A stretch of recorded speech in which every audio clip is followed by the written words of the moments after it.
নামাজের গুরুত্ব নবী কতটা বুঝালেন, জিহাদের ময়দানে নামাজের মাপ নাই। সন্তান হতে যাইয়া রক্ত বের হওয়ার আগ পর্যন্ত নামাজের হুকুম আছে। অথচ আজকে অনেক মহিলা টেলিভিশন দেখে নামাজের সময় পায় না, নাই। এই জন্য ঈমান আনার পরে প্রথম ডিউটির নাম নামাজ। খালিদ বিন সাইদের কথা বলতেছিলাম প্রিয় ভাইয়েরা। ঈমান আনার পরে যখন ওই নামাজটা স্টার্ট করে দিলেন, ঈমান আনার পরার পরে নামাজ আদায় করেন গোপনে।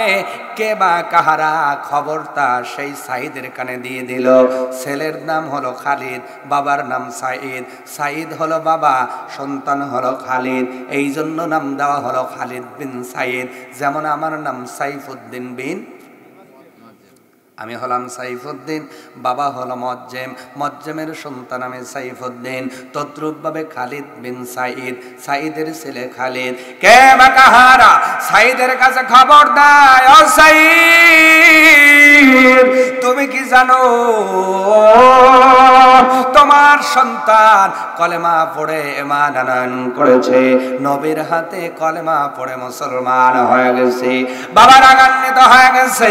ও কোরবানির মানুষ বলো, সন্তান যতই অপরাধ করো, সন্তানকে কিন্তু বাড়ি দিতে দুইবার মনে ভাবে, ঠিক কিনা বলে? যখন শুনছে তার সন্তান খালিদ কলেমা পড়ে ইমানদার হয়েছে, উপরন্ত ঘরের ভিতরে নামাজে দাঁড়িয়ে গেছে, বাবা সাইদ আর দেরি করে নাই। কিতাবের ভিতরে লেখা হয়, বড় একটা ঢাল হাতের ভিতরে নিলেন, খেজুরের ঢাল। এই ঢালটা হাতের মধ্যে সন্তান রে খুঁজতেছেন। ও পৃথিবীর মানুষ, তুমি ইমানদার দাবি করো, আজকে নামাজ পড়লে কেউ মারে না, ইমানের কারণে কেউ তোমার অপমান করে না, এ শুধু ঈমান আনার কারণে আল্লাহর নবীর উপরে নারী ভরি চাপায়া দিছে। খালি মাটির নিচে ওয়াজ করবেন আর আকাশের উপরে ওয়াজ করবেন, দুনিয়ার ওয়াজ করা লাগবে না। দুনিয়ার ওয়াজ করলে অনেকের গায়ে জ্বালা পড়ে, কথা বলে না, আছে না নাই? আচ্ছা বলেন তো, কবরে যাওয়ার আগে সোজা হওয়া লাগবে না কবরে গেলে সোজা হওয়া যাবে? বলেন। তা আমি তো ওয়াজ করে আপনাদেরকে কবরে যাওয়ার আগেই সোজা করতে চাই, কিন্তু আজকে আমরা যেই হুজুরগুলো হক কথা বলে, আলেমগুলো হক কথা বলে, এদের কথা আমরা গ্রহণ করতে পারি না। আমাদের কাছে মজা লাগে মাটির নিচের ওয়াজ আর আসমানের উপরের ওয়াজ, ঠিক কিনা? প্রিয় ভাইরা, আল্লাহ রাব্বুল আলামিন মরা মানুষের জন্য কোরআন দেন নাই, আল্লাহ জীবিত মানুষের জন্যই কোরআন দিয়েছেন, সুবহানাল্লাহ। কারণ আল্লাহ পাক চায় বান্দা মৃত্যুর পূর্বে কোরআনটা মেনে সঠিক ঈমানদার হও, মুমিন হও, মুসলমান হও, যেন কবরে গেলেই তুমি শান্তি পেয়ে যাও। 103 নম্বর সূরা, সূরার নাম সূরা আসর। নাম কি? সূরা আসর থেকে আপনার 4টি আয়াত পড়লাম। সূরা আসরের ভিতরে আল্লাহ 4টি আয়াত দিয়েছেন। কয়টি? আসলে কি 4টি? তার মানে রাত যে গভীর হয়ে গেছে প্রমাণ হলো সূরা আসরের মধ্যে আয়াত হলো 3টি। আমি বললাম 4টি, কেউ তো লোকমা দিলেন না, বোঝা গেল খেয়ালে আসি তালে নাই। সূরা আসর আয়াত হলো, আরো জোরে আল্লাহ পাক প্রথম আয়াতে বলছেন ওয়াল আসরি, এই যে অটা দিলেন অয় কসমিয়া, কসম কাটার অ। আসর মানে মুফাসসির কিরামগণ একদল বলেছেন আসর মানে সময়, আসর মানে কাল, আসর মানে যুগ। আর একদল মুফাসসির কিরামগণ বলেন আল্লাহ আসর দ্বারা আসরের সময়কে বুঝিয়েছেন, বলেন সুবহানাল্লাহ। আসরের সময়ের কত দাম, কত দাম, কিন্তু এই সময় আমরা নামাজ পড়তে পারি না। আসরের আজান হয় ওদিকে ফিল্ড স্টাম্প গাড়ে, আমি নামাজ না পড়া ক্রিকেট খেলার জন্য দৌড় দে। এদিকে আজান হয়, ওদিকে বাজারের মধ্যে চা স্টলের পানি গরম হয়, অনেকে নামাজ না পড়া চা খাইতে যায়, কথা বলেন, আছে না নাই? আল্লাহ রাব্বুল আলামিন বলে, ও বান্দা, আমি আল্লাহ শরীর কসম করলাম, যুগের কসম করলাম, কালের কসম করলাম। এরপরে আল্লাহ রাব্বুল আলামিন বলছেন, ইন্নাল ইনসানা লাফি খুসর, নিশ্চয় সব মানুষগুলো ক্ষতিগ্রস্তের ভিতরে। জবান নাড়িয়ে বলেন নাউজুবিল্লাহ। আল্লাহ সব মানুষগুলোকে ক্ষতির মধ্যে ফেলে দিলেন। আপনাদের কাছে যদি একটা উদাহরণ দেই বুঝতে সুবিধা হবে। এলাকায় কোনোদিন ফুটবল খেলা দেখছেন? বড় কোনো ম্যাচ হয়েছে দেখছেন নাকি? এই ফুটবল খেলা হইলে আকবর আলী মাঠে যদি কোনোদিন যান, দেখবেন ফুটবল খেলা শুরু হওয়ার পূর্বে আপনার ওই মাঠের ভিতরে পেলোয়ার থাকে, বাকি লোকও থাকে, অনেকজন থাকে, কিন্তু ম্যাচ শুরু হওয়ার আগে রেফারি একটা বাঁশি দেয়, পিপিপ, মানে এখন বেরো, সব বের হয়। সব বের হয়ে যাওয়ার পরে আর একটা বাঁশি দিল। বাঁশি দেওয়ার পরে ওই মাঠের ভিতরে দুই দলের 11 জন পেলোয়ার ঢুকলো, একজন মেইন রেফারি আর 2 জন হলো লাইসম্যান। এই 25 জন ছাড়া মাঠের ভিতরে কেউ থাকতে পারে? কথা বলে না।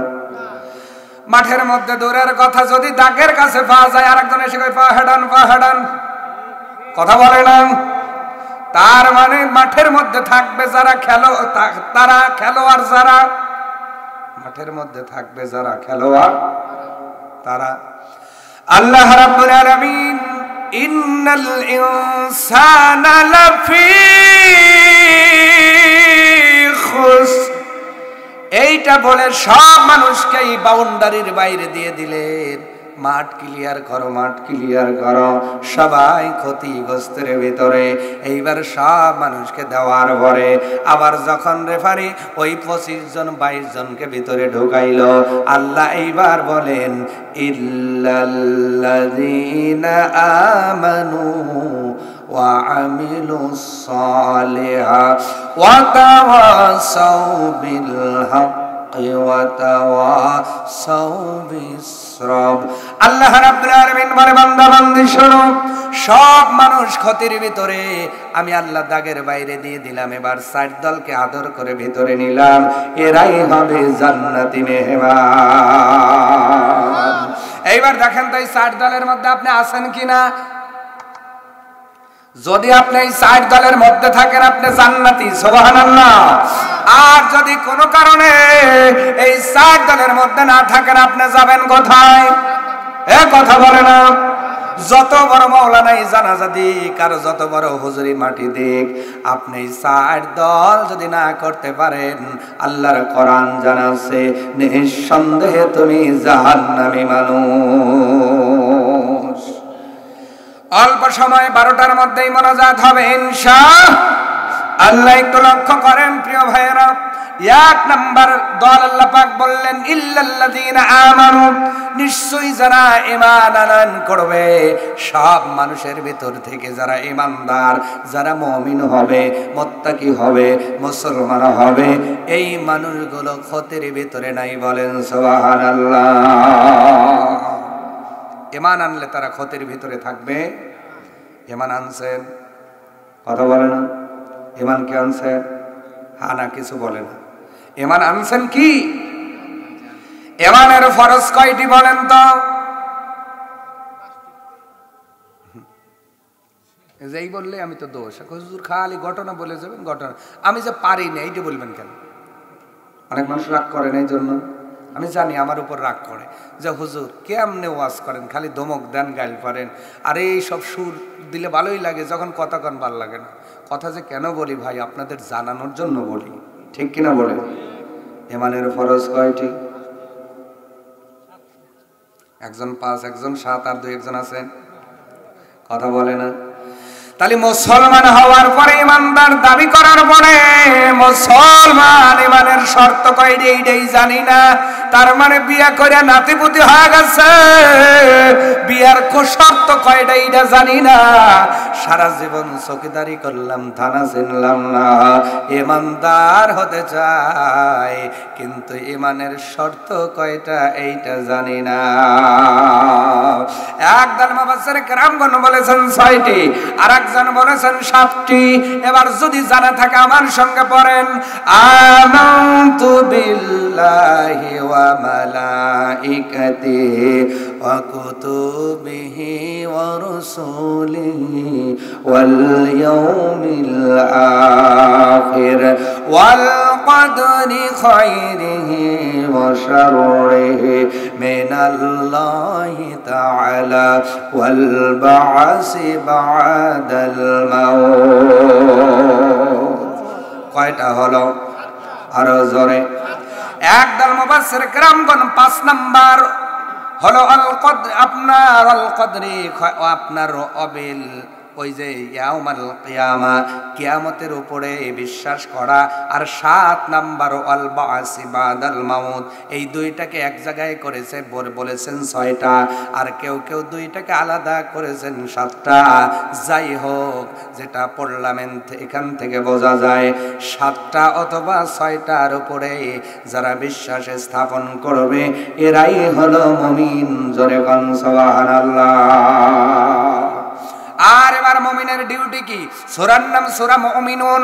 আল্লাহ মুমিনদের ডিউটি জানাচ্ছেন, قد أفلح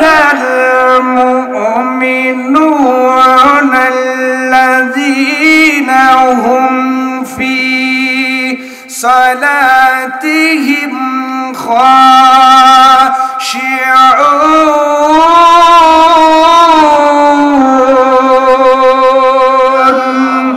আল্লাহ রাব্বুল আলামিন মুমিনদের ডিউটি জানাচ্ছেন। মুমিন হওয়ার পরে 1 নম্বর ডিউটি হলো নামাজের মধ্যে নিজেকে বিনয়ীভাবে প্রকাশ করা। আপনি মুমিন হওয়ার পরে যদি নামাজ না পড়েন, ইমানের 4 পয়সার দাম। বেনামাজির কথা বললে বেনামাজির আমার বিপক্ষে বলবে, হুজুর ভালো না, আমি যে নামাজ পড়ি না, হুজুর এইটা বলবে কেন? শুধু মিষ্টি মিষ্টি ঘটনা বলবে, আমরা শুনবো। আপনি রাগ করেন আর যাই করেন, হক কথা বলছি বলবোই যতদিন এই দেহে প্রাণ থাকবে। ঠিক কিনা বলেন? বেনামাজি হইলে কি ইমানের দাম আছে? আল্লাহ বললেন ঈমান আনার পরে প্রথম নাম্বার ডিউটির নাম নামাজ। নামাজের মধ্যে খাশিউন বললেন, বিনয়ীভাবে নামাজের মধ্যে দাঁড়াও, বিনয়ের সাথে নামাজটা আদায় করো।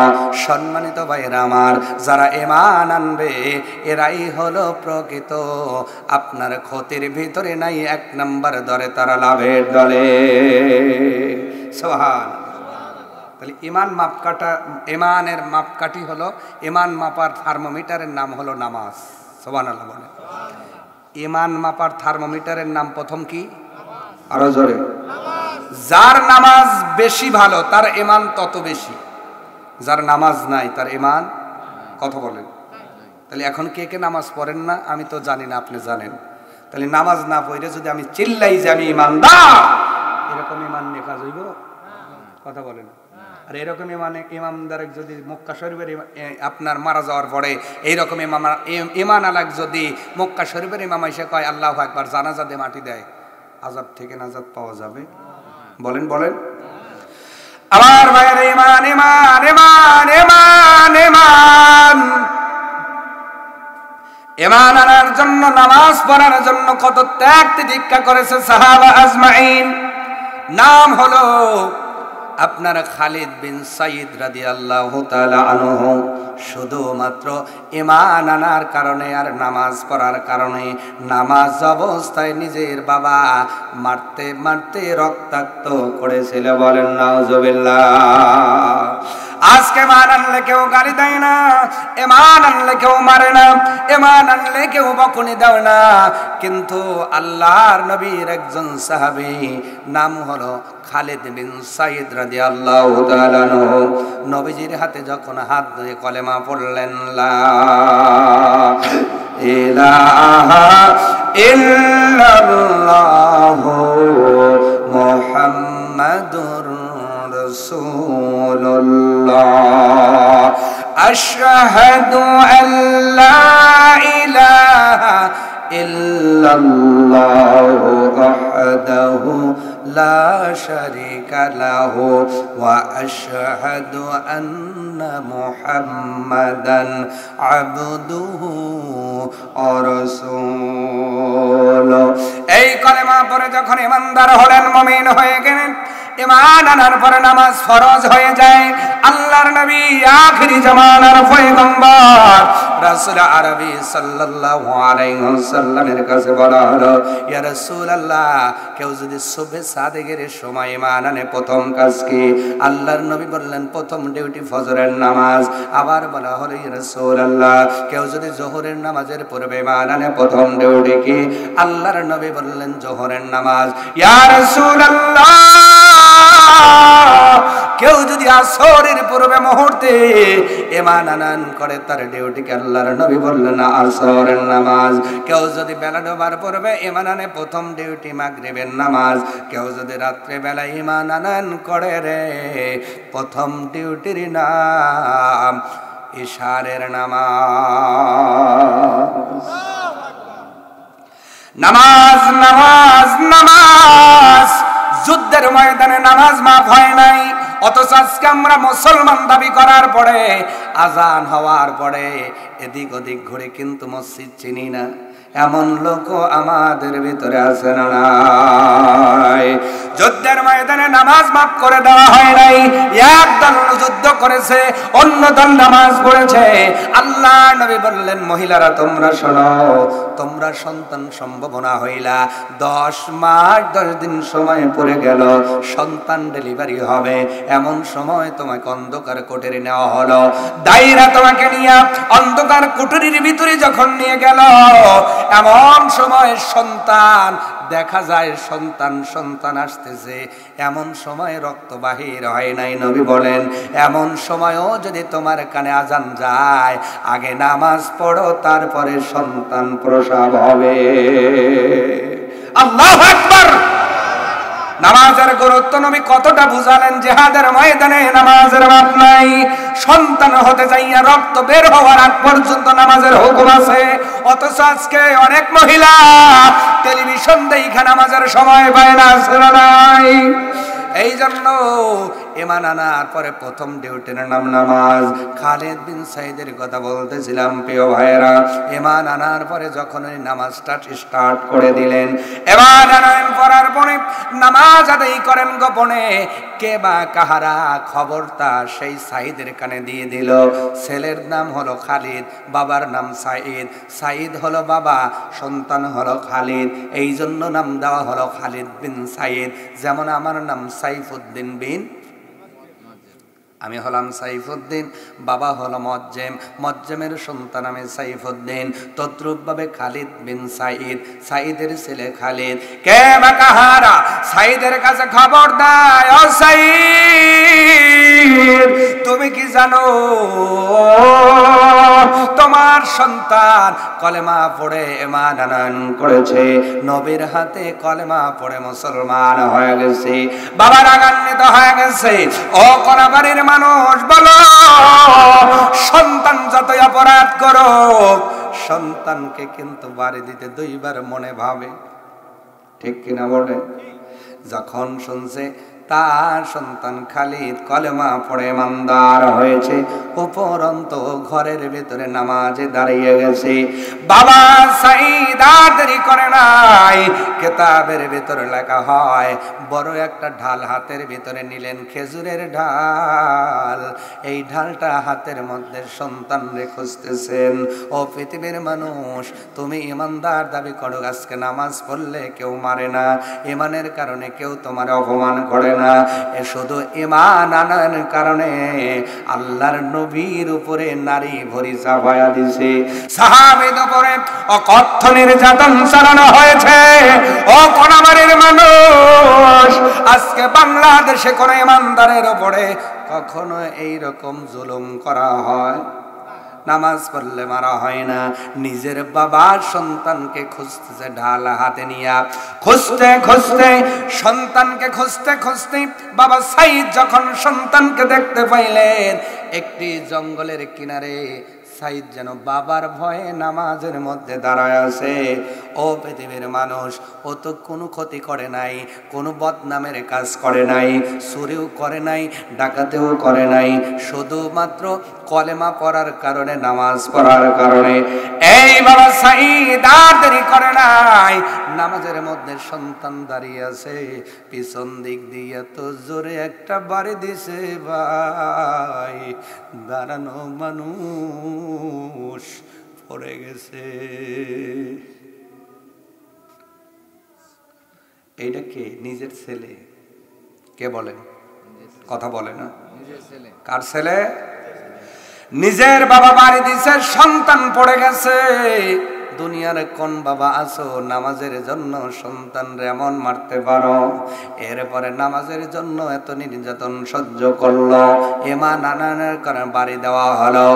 সাইদের বাড়ি খাইয়া সন্তান খালিদ পড়ে গেছে, কিন্তু নামাজ থেকে মনোযোগ হারায় নাই, আবার নামাজের মধ্যে দাঁড়ায় গেছে। জোরে বলেন আল্লাহু আকবার।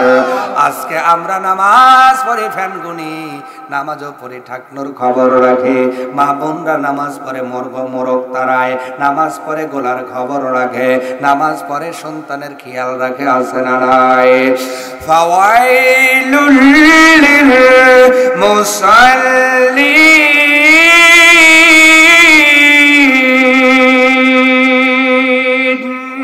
আল্লাহ রাব্বুল আলামিন বলেন, ওই সকল নামাজীদের জন্য পরিতাপ, আল্লাযীনা হুম আন সালাতিহিম সাহুন, যারা নামাজ পড়ে কিন্তু নামাজে যত্নবান হয় না।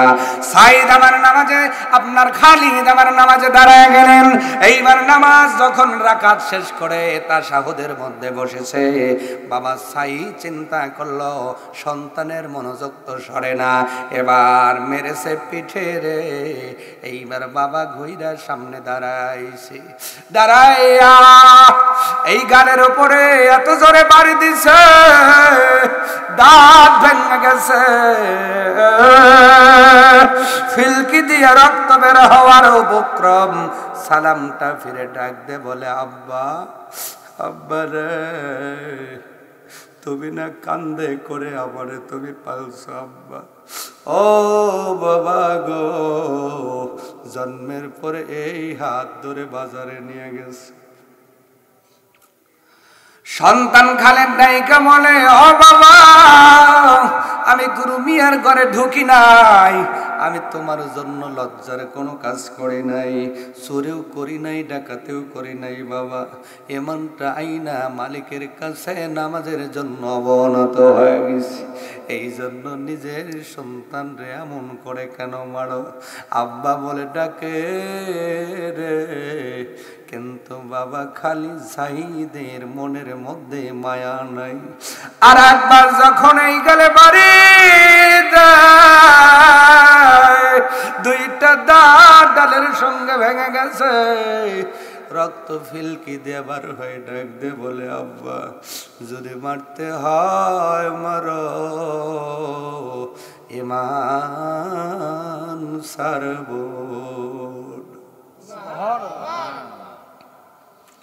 আল্লাহ সেই ঈমানের কথা বললেন, ইল্লাল্লাযীনা আমানু, যারা ঈমান আনয়ন করবে তারা ক্ষতির ভিতরে নাই। ও কোনাবাড়ির মুসলমান, আমার তোমার মতো ঈমানের কথা আল্লাহ পাক বলেন নাই, ওই খালিদ বিন সাইদের মতো ঈমানদারের কথা বলেছেন।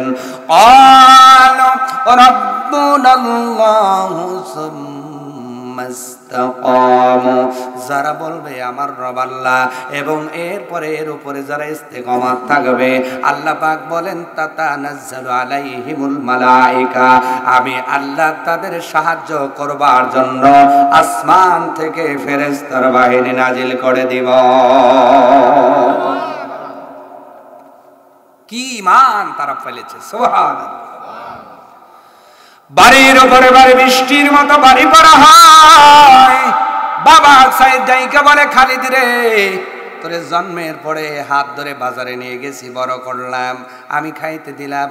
এবার সন্তান লোকমা দিয়ে বলে, বাব্বা এই কথাটা তুমি ভুল বলেছ, খাইতে তুমি দাও না, খাইতে দেয় একজন, জোরে বলেন তিনি কে? আল্লাহু খায়রুর রাজিকিন, আল্লাহ হলো উত্তম রিজিক দেনেওয়ালা। সম্মানিত ভাইরা আমার, তার মানে হলো সাইদের মা আপনার খালিদের মতো যারা ইমানদার হবে, ইমানের উপর যারা অবিচল থাকবে, এই জন্যই তো গজলটা বলেছে, একটু জোরে সরে আমার সাথে গাওয়া যাবে না?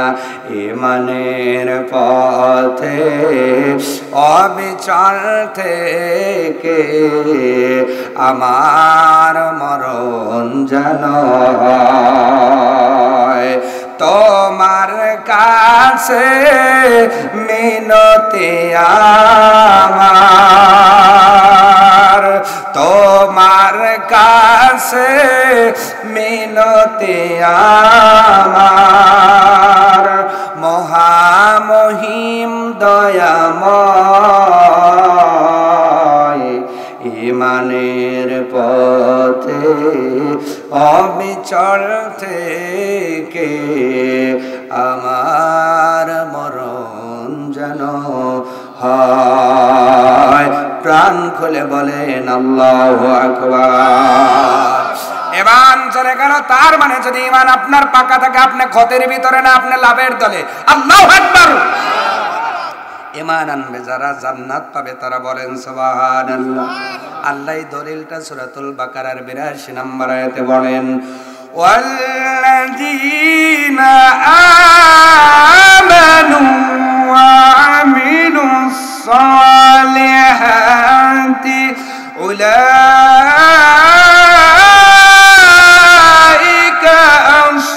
আসহাবুল জান্নাহ, উলাইকা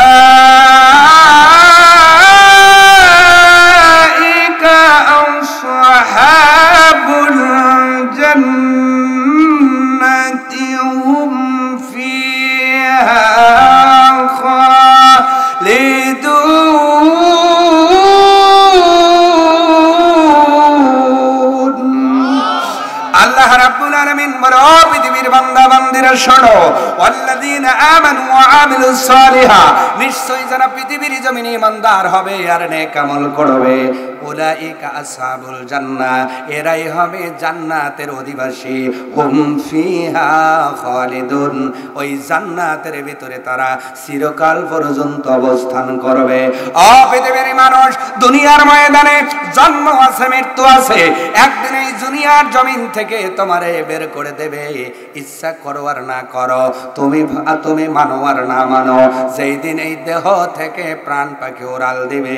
এই যে আব্দুল আলিম ভাইয়ের বাবার মতো সব ঠিক ছিল, গতকাল আপনাদের ওখানে বুঝাইছি, আমাদের মেইন সুইচ রুহ নামো যেটা, এইটা আল্লাহ যেই দিন তা আপনার ফিউজ কেটে দিবেন, ওই দিন তোমার সন্তান কাজে লাগবে না, মা কাজে লাগবে না, বাবা কাজে লাগবে না, সন্তান মেয়ে বাবা ভাই বন্ধু পৃথিবীর জমিনের কেউ কাজে লাগবে না।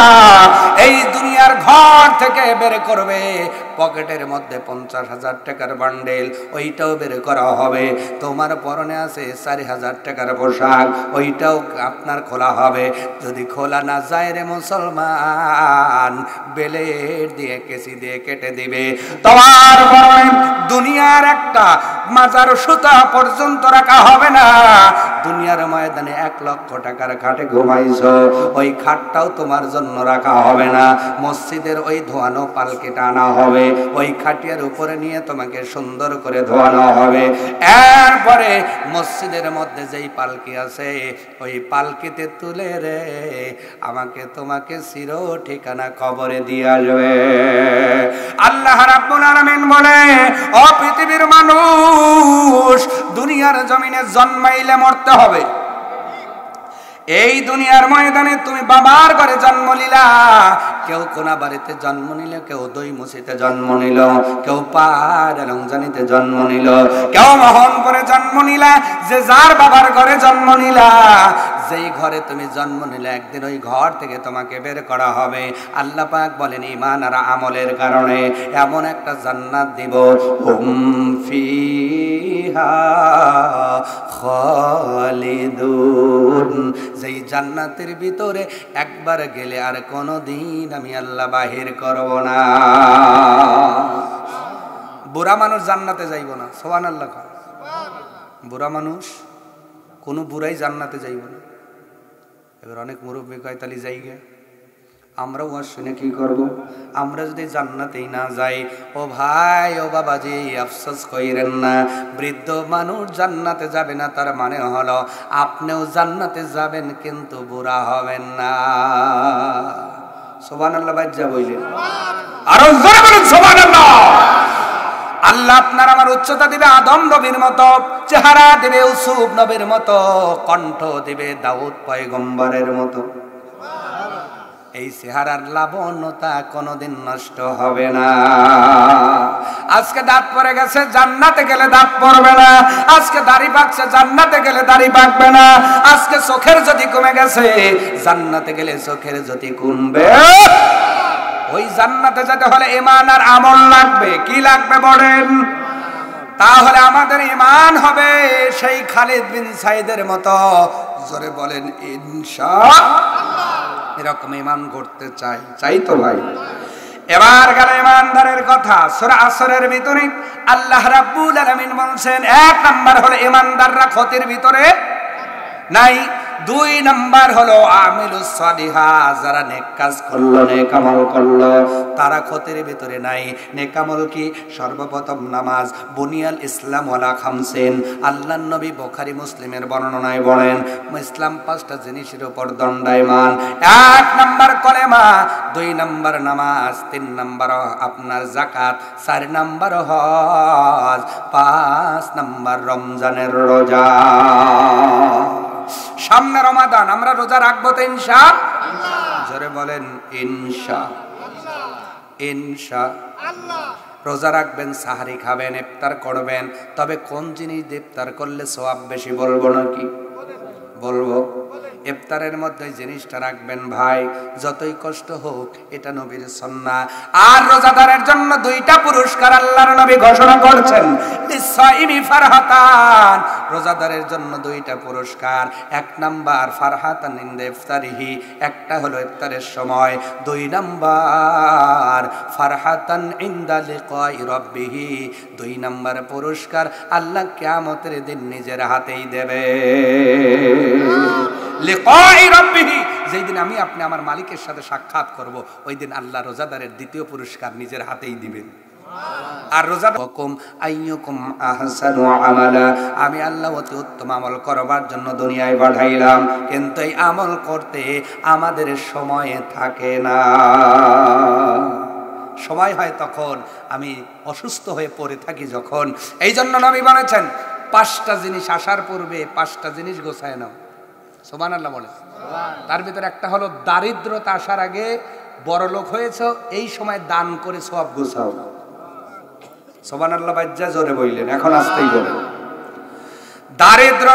দারিদ্রতা আসার আগেই তুমি বড় লোক আছে, এই সময় বেশি বেশি দান করো। আল্লাহ নবী বলছেন অসুস্থ হওয়ার আগে সুস্থ আছো, এই সুস্থতার কদর করে আমলটা বাড়ায় না। এই জন্য আমরা যারা সুস্থ আছি বেশি বেশি আমল করব ইনশাআল্লাহ। কারণ আল্লাহ আমলের জন্যই আমাদের পাঠাইছেন, অথচ এই আমল করতে আমরা সময় পাই না। আমার ভাইরা, আব্দুল আলীম ভাইয়ের আব্বাজান চলে গেলেন। চলে যাওয়ার পরে কবরে কিন্তু আর ইচ্ছা করলে নামাজ পড়তে পারবেন না, ইচ্ছা করলে হজ করতে পারবেন না, ইচ্ছা করলেও যাকাত দিতে পারবেন না, ইচ্ছা করলেও জিকির করতে পারবেন না, ইচ্ছা করলেও তাসবিহ গাইতে পারবেন না। তোমার সুযোগ আছে, তার মানে এখনো আমি বেঁচে আছি, এই জন্য, ঠিক কিনা? এই জন্য প্রতিটা সেকেন্ড আমাকে আপনাকে কাজে লাগাতে হবে। অলসতা করে কখনো আমরা মাহরুম হব না। আমার ভাইরা, আজকে আমরা অলস টাইম কাটাই, হায়াতটা ফুরাইয়া দিচ্ছি, কিন্তু যেই দিন আজরাইল মৃত্যুর পয়গাম নিয়ে আসবে, ওই দিন মানুষগুলো বলবে লাউলা আখরতানি ইলা আজালিন করিব, একটু সুযোগ চাইবে মানুষগুলো, নাউজুবিল্লাহ বলে। মানে ওই যে এক্সট্রা টাইম রেফারির কাছ থেকে চায় না, গোল শোধই হয় না, ভাই আর একটু টাইম দেন, রেফারি কয় না, কাটায় কাটায় পিপিপ শেষ। ওই বাঁশি দেওয়ার পরে যদি আপনি 10টা গোলও দেন আর কাজে লাগবো? তা আল্লাহর হায়াত দেওয়া, হায়াত ফুরানোর পরে নেকামল করার আর কোনো সুযোগ থাকবে? সুযোগ এখন আছে, নেকামল করেন। সুবহানাল্লাহ। আমার ভাইয়ের উদাহরণ দিলে ভালো বুঝবেন। একজন বাদশাহ ঘোষণা করলেন, আমি তো বাদশাহ, আমি একটা ঘোষণা দিলাম, একটা খেলা দিলাম, একটা প্রতিযোগিতা দিলাম। প্রতিযোগিতা হলো আমার কিছু ভালো ফলের বাগান আছে, আমার কোনো যদি পাতের মধ্যে ঝুড়ি ধরায় দিলেন, কিছু দূর যাওয়ার পরে বাগানও পেয়ে গেলেন, সামনে সুন্দর সুন্দর বাগান ঝুলে আপনার ফল ঝুলে আছে, যদি তোলে অল্পক্ষণের ভিতরে ঝুড়ি ভরে যাবে, কিন্তু ওনার মনের ভিতরে টেনশন জেগে গেল, আহারে যদি এখন কেবল সকালবেলা এই বাগানের সামনেই যদি এত সুন্দর ফল হয়, না জানি বাগানের মাঝখানে কেমন সুন্দর ফল। উনি এইটা দেখার জন্য সময় আছে এই চিন্তা করে রওনা করলেন, কিন্তু রাজার বাগান বলে কথা, বিশাল বড় বাগান, সামনের থেকে মধ্যে মাঝখানে যাইতে সময় লেগে গেল দুপুর বেলা, কিন্তু যাইয়া সার্থক হলো। এবার উনি যাইয়া দেখলেন আমার আশা সার্থক। আমি এসে দেখি ওই প্রজা যায় দেখে বাগানের সামনের চাইতে মাঝখানের ফলগুলো বড় এবং বেশি সুন্দর, তুললেই পারে, অল্পক্ষণের মধ্যে ঝুড়ি ভরে যাবে, গেলেই পুরস্কার। কিন্তু আবার চিন্তা করলো, না তুলবো না, থাক, যদি মাঝখানে এত সুন্দর হয়, লাস্টে মনে আরো সুন্দর, লাস্টে বাগানের শেষে। এই চিন্তা করে সময়ের দাম উনি দিলেন না, না দিয়ে রাজকীয় বাগান বলে কথা। ও কোনাবাড়ির মানুষ,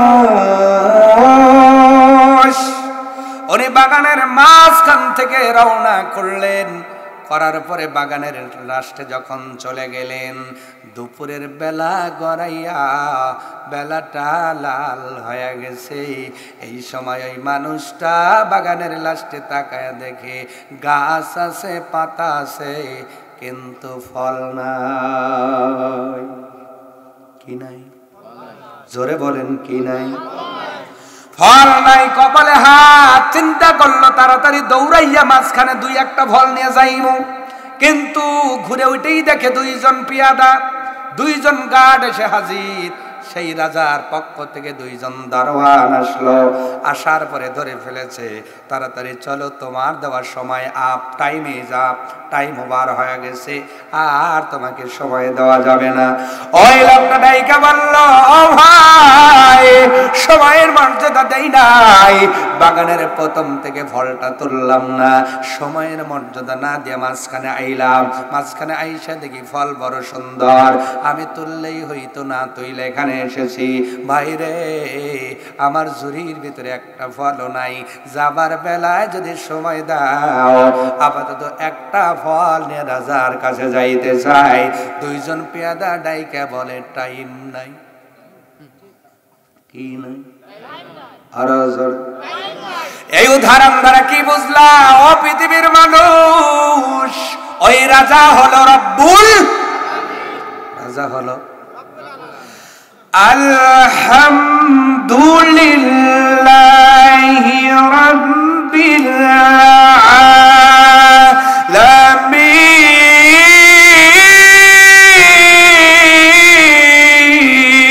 আলামিন। যে আল্লাহর প্রশংসা করি, উনি হলো তামাম আলামিনের রব। ওই বাদশার মতো বাদশা পৃথিবীতে একটাও আল্লাহু লা ইলাহা ইল্লা হুয়াল হাইয়ুল কাইয়্যুম। যেই মহান রব ছাড়া কেউ নাই, এই আল্লাহ ছাড়া কোনো মালিক নাই, খালিক নাই, যার লয়ও নাই ক্ষয়ও নাই। উনি বাদশাহ হইয়া আমাদের একটা অফার দিছে, বান্দা তোমাদের অফার দিলাম, মায়ের গর্ভের থেকে পড়বা, পড়ার পরে 7 বছর ছুটি দিলাম, ছুটি খাইবা, এর মধ্যে তোমার কোনো কলম লেখা হবে না। আল্লাহর নবী বলেন 3 শ্রেণীর মানুষের ওপর থেকে আল্লাহ কলম উঠায় আনিছে। আল্লাহু আকবার। কয় শ্রেণী বলবো? আগে এইটা শেষ করি, যদি সময় পাই বলবো, সময় না পাইলে দোষ নাই। 3 শ্রেণীর মানুষের উপর থেকে আল্লাহ কলমটা উঠায় নিয়েছেন আমার ভাইয়েরা। তার ভিতরে একটা হলো যারা মাসুম, এদের গুনাহ লেখা হয় না, সওয়াবও লেখা হয় না, তার কান্দে এখনো লেখা শুরুই হয় না। আল্লাহ পাক বলে, বান্দারে আমি হলাম রাজা, তুমি হলো প্রজা, আমি মালিক, আমি খলিক, তুমি মাখলুক, আমি স্রষ্টা, তুমি সৃষ্ট, আমি আল্লাহ তোরে সৃষ্টি করলাম, আমি রাজা, তুমি হলো প্রজা, আমি আল্লাহ তোর কান্দে একটা ঝুড়ি দিলাম, আমলের ঝুড়ি, আর ওই যে দুনিয়ার মধ্যে ফলের বাগান লাগাইলাম, তার নাম মসজিদ, তার নাম মাদ্রাসা, ওখানে ভালো ভালো ফল আছে, ওখানে নামাজ আছে, ওখানে তোমার জিকির আছে, ওখানে মাদ্রাসার মধ্যে কোরআন শিক্ষা আছে। এই ফলগুলো দিয়ে যদি তোমার আমলের ঝুড়ি ভরতে পারো, বেলা ডোবার আগে, আজরাইল ধরার আগে যদি তোমার ঝুড়িটা ভরে আনতে পারো, আমি রাজা ঘোষণা দিলাম রে, উলাইকা আসহাবুল জান্নাহ, আমি আল্লাহ তোকে জান্নাতের অধিবাসী বানায়া দেব। এইবার আমরা পাওয়ার পরে ওই যে বোকা মানুষটার মতো এখন আমরা চিন্তা করি, এখন না তখন, তখন আগাইস না কাল না পড়ার ফাইল। ওই যে প্রজাটা যেমন সময়ের মূল্য দেয় নাই, ফল তুলবে এখন কয় না যাই মাঝখানে যাই। আমরাও চিন্তা করি এখন কেবল বয়স 20, এখন আর নামাজ পড়ে কি করবো, যাক বছর 10 যাক, 30 বছর হয়ে গেল বিয়ে করলাম, এরপরে নামাজের কথা বললে কেবল বিয়ে করলাম, শ্বশুর বাড়ি 2-1 দিন ঘুরি, আবার নামাজের কথা বললে কয় আল্লাহ পোলাপান দিক, পোলাপান দেওয়ার পরে চিন্তা করে দাড়ি একটু পাইকানি। এই চিন্তা করতে করতে রে একটা রাতে আজরাইল চলে এসেছে। তার মানে তোমার জীবনের সূর্য লাল হয়ে গেছে। ওই দিন এই মানুষ দেখবে আমলের ঝুড়ির ভিতরে কিচ্ছু নাই, কি নিয়ে আল্লাহর কাছে যাইব, তখন তারা এই ডাইলগ দেবে, লাউলা খরতানি ইলা জালিম করিব, একটু সুযোগ দাও যেন নামাজ আপাতত 1 ওয়াক্ত নামাজ পড়ে যাই, কিছু দান করে যাই, যেন কিছু আমল নিয়ে যাই। আজরাইল ওই দিন বলবে টাইম, কথা বলে না, টাইম আজ না হয় কাল, তুমি যাইবা কবরে, যাওয়ার সময় দেখবে চেয়ে গো, তোমার সবই রইল পরে, যাওয়ার সময় দেখবে চেয়ে গো। আজ না হয় কাল, তুমি যাইবা কবরে, যাওয়ার সময় দেখবে চেয়ে গো, তোমার সবই রইল পরে, যাওয়ার সময় দেখবে চেয়ে গো। দাদা গেল, নানা গেল, কেউ এলো না ফিরে, সবার যাইতে হবে গো, ভাইজান অন্ধকার কবরে, সবার যাইতে হবে গো। আজ না হয় কাল, তুমি যাইবা কবরে, যাওয়ার সময় দেখবে চেয়ে গো, তোমার সবই রইল পরে, যাওয়ার সময়। ঘর করলা, বাড়ি করলা, চলো গাড়ি করে, হঠাৎ আজরাইল সামনে খাড়া গো। ঘর করলা, বাড়ি করলা, চলো গাড়ি করে, হঠাৎ আজরাইল সামনে খাড়া গো। নিবে ওই যে কবর দেশে, হঠাৎ আজরাইল সামনে খাড়া গো, আজ না হয় কাল তুমি যাইবা কবরে, যাওয়ার সময় দেখবে চেয়ে গো ভাইজান অন্ধকার কবরে, যাওয়ার সময় দেখবে চেয়ে গো। ছেলে কাঁদবে মেয়ে কাঁদবে কিভাবে যাও চলে, বাবা বলে ডাকবো কারে গো, ও বাবা এই ভব সংসারে, বাবা বলে ডাকবো কারে গো। আব্দুল আলিম সাহেব কান্না করেছে ওনার বাবা মারা যাওয়ার পরে, ওনার বোনগুলো কেঁদেছে, কাকে বাবা বলে ডাকবো, ও বাবা তুমি কেন যাও, ও পৃথিবীর মানুষ এই কান্নার পরেও বাবা ফিরে আসে না। আমি একদিন বিদায় হব রে, আমিও কোনোদিন আর ফিরে আসবো না। অতএব এই আমলের ঝুড়িটা ভালো ভালো আমল দ্বারা ভরার দরকার আছে না নাই? তাহলে কবরে নাজাত পাওয়া যাবে। সন্তান বাবার আমলে নাজাত পাবে না, বাবা সন্তানের আমলে নাজাত পাবে না, স্বামী তার স্ত্রীর আমলে নাজাত পাবে না, স্ত্রী স্বামীর আমলে নাজাত পাবে না, ভাই তার ভার কারণে নাজাত পাবে না। আমল যার যার, জান্নাত হবে তার তার। তাহলে আমলের সালে করা যাবে তো ইনশাআল্লাহ। জোরে বলেন ইনশাআল্লাহ। আল্লাহ পাক যেন আমাদের আমল করার মতো তৌফিক দান করে। আমরা পড়ছি আমিন। আর একটু জোরে বলেন আমিন। প্রিয় ভাইয়েরা, তাহলে আমরা দুইটা জানলাম, ইল্লাল্লাযীনা আমানু ওয়া আমিলুস সালিহাত, আর দুইটা আছে 12টার পথে। এরপর একটা বিশাল দায়িত্ব আপনাদের কাঁধে, অনেকেরই ঘুম ঘুম ভাব। এই লক্ষ্যে আমি মোনাজাত দিচ্ছি, আপনারা মোনাজাত শেষ করে যার যার ডিউটি পালন করবেন। তবে দোয়াটা হলো আল্লাহ পাক মরহুম আব্দুল কুদ্দুস সাহেবের কবরটা যেন আল্লাহ জান্নাতের টুকরা বানিয়ে দেন। আমরা পড়ছি আমিন। আর একটু জোরে বলেন আমিন। প্রিয় ভাইয়েরা,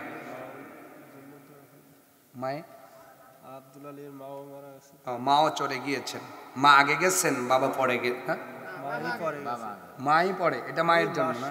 আচ্ছা আচ্ছা, বাবা গেছেন আগে। কবরস্থানের একটু মাটি বায়না করে রাখ, ঠিক আছে, মাশাআল্লাহ। আচ্ছা, এই গজলটা বলে আজকে আমরা আলোচনা শেষ করে দোয়া করবো ইনশাআল্লাহ। প্রিয় ভাই, আমরা কবরে শান্তি পেতে চাই কি চাই না বলেন? আসতে বলে, আরো জোরে। কয়টা দলে থাকতে হবে বলে? 1 নাম্বার ঈমান, 2 নাম্বার নেক আমল, 3 নাম্বার সত্যের উপরে থাকা, 4 নাম্বার ধৈর্য ধারণ করা। আজকে ধৈর্য নাই। বাজারে গেলে দেখবেন চা দিতে দেরি হইলে মারামারি লাগে। কথা বলেন আছে না ভাই? টিলার একজন চার্জ দিচ্ছে, যায় বলতেছি ভাই আমার জমিটা চার্জ দাও। টিলারওয়ালা বলছে ভাই এই জমিটা শেষ করে আপনাকে দেবো। তখন দেখবেন অনেকেই বংশের গরম, দেখো তোকে এখন করে পারিয়ে ফেলাবো, তুই এখন চার্জ দিবি। কথা বলেন। ধৈর্য, ধৈর্য যার বেশি ঈমান তার বেশি। মা বোনদের বলছি, স্বামী সারা 29 দিন ভালোবাসছে, একদিন একটু কটুকতা বলছে, 29 দিনের ভালোবাসা একদিনের কটুকতায় শেষ। ঠিক না? আছে না মন? ওই একদিনের কটুকতায় বাপের বাড়ি ফোন দেওয়া শেষ। আব্বা কি আমালই দিছ, খালি মারে আর বকে। কথা বলেন। ফাতেমা এমন ভাবে কোনোদিন অবজেকশন দেয় নাই। মায়েরা ধৈর্য ধারণ করে। স্বামী কোন কারণে রাগ করে ওইগুলো আপনি কইরেন না। স্বামী রাগ করবে কেন? স্বামীর কাছ থেকে এটা জানা আপনার অধিকার যে উনি কোন কাজে রাগ করে, কোন কাজে হাসে। যে কাজে রাগ করে ওইটা কমান, যে কাজে হাসে ওইটা বাড়ান। কথা বলেন না? তো স্বামী যেইটাতে খুশি হয় ওইটা কাজ বাড়ান, আর যেই কাজে রাগ করে ওইটা কমান। ঠিক কি না? এবার স্বামীগুলো খুব খুশি হইতেছে, আপনাদেরও ভালো হইতে হইব। এইবার মহিলারা কইতেছে একটু ভালো হইরে কন হুজুর, কথা কয় যায় না। আছে না নাই? আল্লাহর কোরআনের দলিল, হুন্না লিবাসুল লাকুম ওয়া আনতুম লিবাসুল লাহুন্না। স্ত্রীরা তোমাদের পোশাক আর তোমরা স্ত্রীদের পোশাক। সুবহানাল্লাহ। আল্লাহ পোশাকের সাথে তুলনা কেন করলেন? এর তাফসীর করতে গেলে সময় লাগবে। আমার এক কথায় বলছি, পোশাকের দ্বারা কয়েকটা বেনিফিট পাওয়া যায়। 1 নাম্বার, পোশাক মানুষের সৌন্দর্যতা বাড়ায়। তদ্রূপ একজন স্বামীর সৌন্দর্যতা স্ত্রী, স্ত্রীর সৌন্দর্যতা হলো স্বামী। সুবহানাল্লাহ। 2 নাম্বার পোশাকের কাজ হলো আপনাকে অনেক অপবিত্র নোংরা শরীরে আসার আগে পোশাকে লাগে, ঠিক কিনা বলেন? তাহলে নোংরার থেকে আপনাকে পোশাকটা বাঁচায়। তদ্রূপভাবে একটা স্বামী হলো স্ত্রীর সিকিউরিটি গার্ড, আর একটা স্ত্রী হলো স্বামীর সিকিউরিটি গার্ড। যখন একটা মেয়ে দেখে যে ওই ছেলেটার সামনে এই মেয়েটা দাঁড়িয়ে আছে, আর লাইন মারতে চায় না, কিন্তু এখন বর্তমানে তো তাও চায়। কি যুগে যে আইলাম আল্লাহ ভালো জানে। আল্লাহ এর থেকে আমাদের হেফাজত করুক, সকলে বলে না আমিন। তাহলে আমরা তাদের পোশাকের যত্ন নেন না ভাই? কথা বলে না, নেন। কেমন করে? পোশাক ময়লা হয়েছে, স্ত্রী কাজ দেন, ধুইয়ে পাইকলে দেয়, ওই বাজারে যাওয়ার পরে লন্ডি করে আনেন, পোশাকটা ভালো। আল্লাহর নবী বলেন, তোমার স্ত্রী 29টা দিন তোমারে রান্না করে খাওয়াইছে, একটা দিন একটু জ্বর আসছে, ওই দিন আর চাপাচাপি কইরো না, মা তোমার স্ত্রীর পাশে দাঁড়াও, ওকে হেল্প করো, ওকে সাহায্য করো, ওর মুখে 2 লোকমা খাবার তুলে দাও। এখন যেগুলো সোয়ামালি কয়, আমার ঠিহা পড়ছে, হুজুর কোয়েন কি আমি সোয়ামালো, খালি লড়িলে গড়বি, এমন লোক আছে না নেই? আল্লাহ নবীর মতো মানুষ স্ত্রীকে হেল্প করেছেন। আল্লাহু আকবার বাইজ্জা বইলেন। নবীজির জীবন থেকে বলছে, আম্মাজান আয়েশা সিদ্দিক একদিন খামির বানাচ্ছেন, নবীজি সেনতেছেন। আল্লাহর নবীর স্ত্রী আম্মাজান আয়েশা সিদ্দিকা বলতে, ইয়া রাসূলুল্লাহ আপনি এটা করতেছেন? দেখে আম্মাজান তাকায় দেখে এই রুটির ওই খামির বলতে যে কিছু ওই আটা নবীজির গালে লেগে গেছে। নবীজি মুস্কি করে হেসে বলছেন, আয়েশা তুমি শোনো, আমার এটা একটা সুন্নত, আমার যে উম্মতগুলো তার স্ত্রী কেমন করে হেল্প করবে, আমি নবী বড় খুশি হয়ে তাকে আমার প্রতিবেশী বানিয়ে দেব। স্ত্রীকে হেল্প করা সুন্নাত, সুবহানাল্লাহ বলেন। আবার কোন স্বামী যদি স্ত্রীকে বেশি হেল্প করে, অনেক দেখবেন যে শাওরি কয়, আমার ছেলে বউ পাগল রে, এমন শাশুড়িও আছে না নাই? তো বিয়ে দিয়ে যদি স্বামী যদি স্ত্রী বউ পাগল না হয়, ও কি শালি পাগল হইব? ও বউ পাগল, তাই আপনার কপাল ভালো। কথা কন না কা? এমন শাশুড়ি যারা আছেন তাদের বলছি, ছেলেকে বিয়ে দিয়ে এই জাতীয় কথা বলবেন না যে ছেলে বউ পাগল। আপনারও চিন্তা করবেন ওদের ভিতরে যেন মহাব্বত গাঢ় হয়, ঠিক কিনা বলেন? আমরা হেল্প করব, আমরা সকলেই চেষ্টা করব আমাদের পরস্পর সম্পর্ক যেন নিগুড় হয়, ভালো হয়, গাঢ় হয়। আল্লাহ যেন আমাদের কবুল করেন, বলেন আমিন। আরো জোরে বলেন আমিন। প্রিয় ভাইরা, যিনি চলে গেলেন আব্দুল কুদ্দুস সাহেব এবং সহধর্মিণী 2 জনকে কবর আল্লাহ মাফ করে দেন। এবার কবরের গজলটা হয়েই মোনাজাত হবে ইনশাআল্লাহ।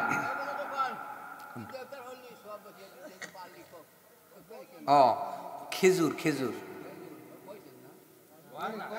এই যে বললাম, কি বলেন, সাধ্য অনুযায়ী খেজুর কিনবেন, খেজুর সাধ্য অনুযায়ী। এখন আমার সাধ্য, আমি 1000 টাকার কেজি একটা খেজুর খেতে পারি, আপনার নাও থাকতে পারে।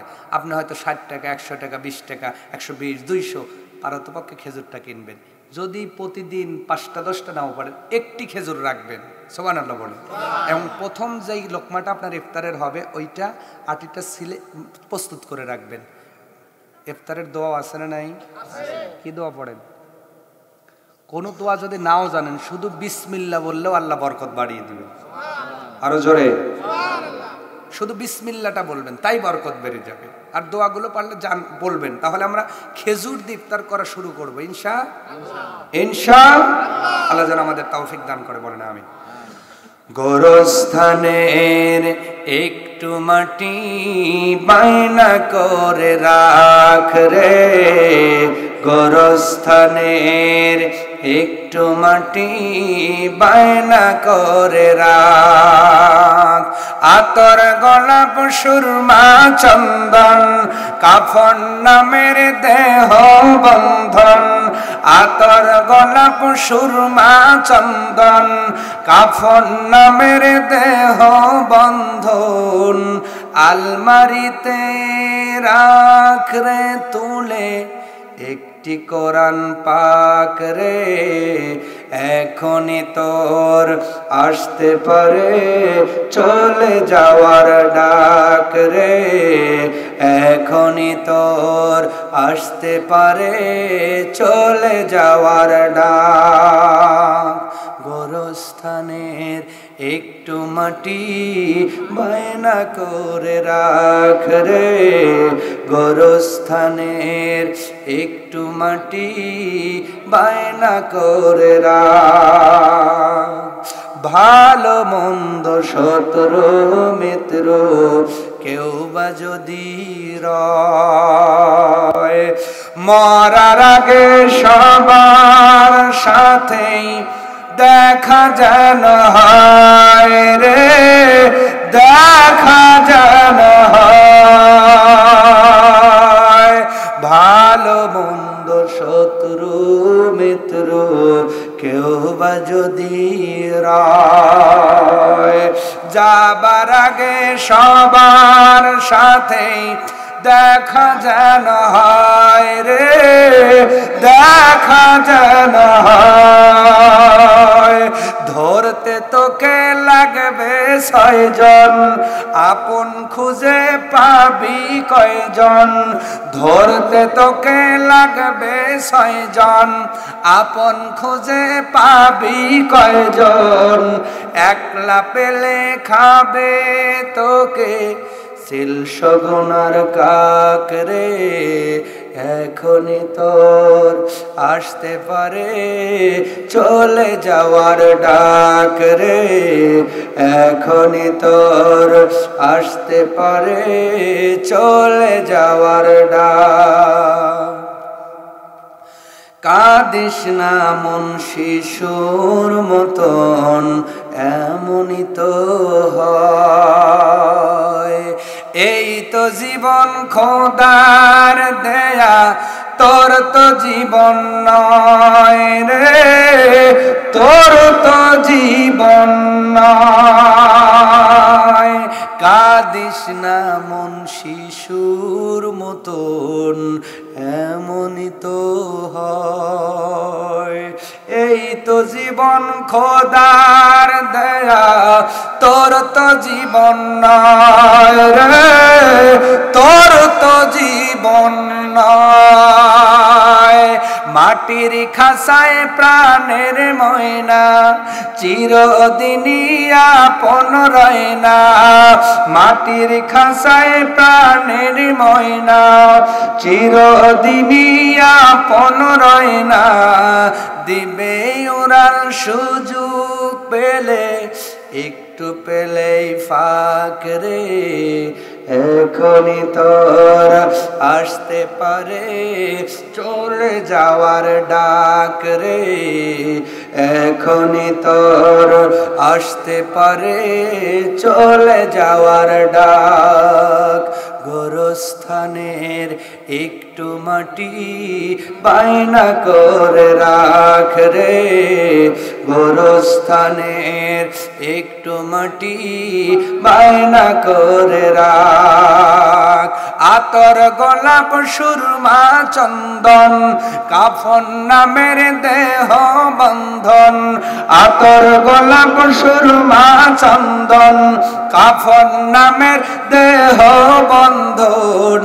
আলমারিতে রাখ রে তুলে একটি কোরআন পাক রে, এখনই তোর আসতে পারে চলে যাওয়ার ডাক রে, এখনই তোর আসতে পারে চলে যাওয়ার ডাক।